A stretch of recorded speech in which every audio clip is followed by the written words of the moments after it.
tayo ngayon sa ano, sa may Parax. Bagong ligo lang tayo niya. Puntahan natin yung mga member ng mga kurukot.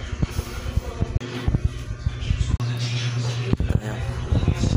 Tignan natin kung ano yung ginagawa nila. Ayun si ano, si Boss Lito. Si ano, si Tabatchoy. Oh. At andito yung boss natin, nagluluto ng ating ulam. Sarap niyan, boss ah. Siyempre, sa mga napagod kanina. Pampatanggal ng pagod. Tinulang manok. Yun yung pinaka-boss natin, guys. Yung bumili ng ano, ay, Boss Mac. Dito tayo sa ano, sa baba. Pakikita ko sa inyo, guys. At ito nga pala yung ano, garean ng ano, ng sasakyan ni Madam. Ayan.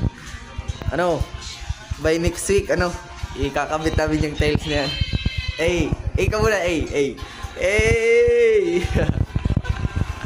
At ito naman yung ginawa ko kanina, no? Tinanggal ko yung mga tiles. Ayan. Ayan. Kasi ano, papalitan ng bago. Kailangan ano. At syempre, hindi mo mawawala yung ano, yung kwarto ni Boss Kurukot. Yung kwarto ko, guys. Dumi, di ko pa nililinisan. Tsaka ano, wala akong balak linisan.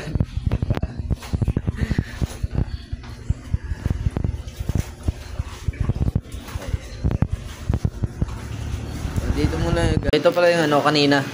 Ano? Nice yan. Winilding. Kaso wala na si ano, wala na eh, umuwi na si Boss Reggie. Kinabitan ng mga bakal na yan papunta doon sa taas. Pang patibay.